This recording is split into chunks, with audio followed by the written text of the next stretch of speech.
عزیزان گرامی، جس طرح مصوری کی تاریخ لیونارڈو ڈی ونچی کے بغیر، فلسفے کی تاریخ سقراط کے بغیر، اسٹیج ڈرامہ کی تاریخ شیکسپیئر کے بغیر، اردو غزل غالب کے بغیر نامکمل ہے، اسی طرح مجسمہ سازی کی تاریخ مائیکل اینجلو کے بغیر نامکمل ہے۔ یہ شخص ہاتھوں کا جادوگر تھا۔ کہا جاتا ہے اس کے ہاتھوں میں پتھر موم ہو جایا کرتے تھے۔ آپ اس کے ہنر کا اندازہ اس بات سے لگا سکتے ہیں کہ یہ کہا کرتا تھا کہ ایک مجسم تصویر پتھر میں پہلے سے ہی موجود ہوتی ہے، میں صرف اس سے اضافی پتھر چھیل دیتا ہوں۔ آپ اس کے جنون کا اندازہ لگائیے کہ یہ 3 ماہ تک کپڑے نہیں بدلتا تھا، یہ 3 ماہ تک جوتے نہیں بدلتا تھا، یہ 3 ماہ تک نہاتا تک نہیں تھا، اور صرف اپنے کام میں مشغول رہتا تھا۔ کسی نے کیا خوب کہا ہے، when your passion becomes your profession then no one can stop you۔ یہی بات مائیکل اینجلو کے ساتھ تھی۔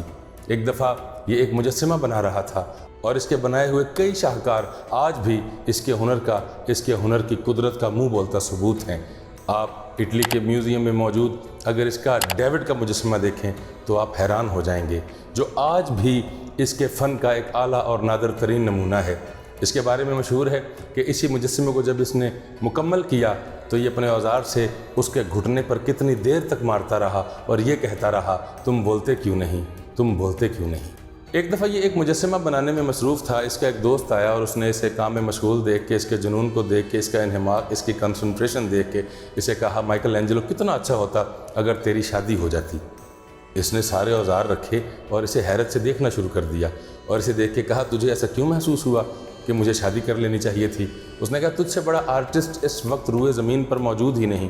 تو اگر شادی کر لیتا، تیری اولاد ہوتی، تیرے بیٹے ہوتے، اور تیرا کوئی بیٹا تیرے اس ہنر کا، تیرے اس فن کا وارث بنتا، دنیا میں تیرا نام رہ جاتا۔ جب اس نے کہا نا دنیا میں تیرا نام رہ جاتا، تو مائیکل اینجلو مسکرایا اور اس کی آنکھوں میں جھانک کے کہنے لگا، میرے بھولے دوست، یاد رکھنا، دنیا میں انسان کا نام اس کی اولاد کی وجہ سے نہیں، اس کے کام کی وجہ سے رہتا ہے۔ اگر آج میں کوئی بہت بڑا کام کر جاؤں گا تو رہتی دنیا تک میں زندہ رہوں گا، اور اگر آج کچھ نہیں کروں گا، کوئی بڑا کام نہیں کر پاؤں گا، تو میری اولاد کے ہوتے ہوئے بھی کوئی مجھے یاد نہیں کرے گا۔ عزیزان گرامی، ہمیں بھی یہی کوشش کرنی چاہیے کہ آنے والے وقت میں دنیا ہمیں ہمارے حسب نسب سے نہیں، ہمارے کردار سے اور ہمیں ہمارے نام سے یاد رکھے۔ میں سائل رضا ہوں، بہت جلد کسی ایسی ہی گفتگو کے ساتھ دوبارہ حاضر ہوتے ہیں۔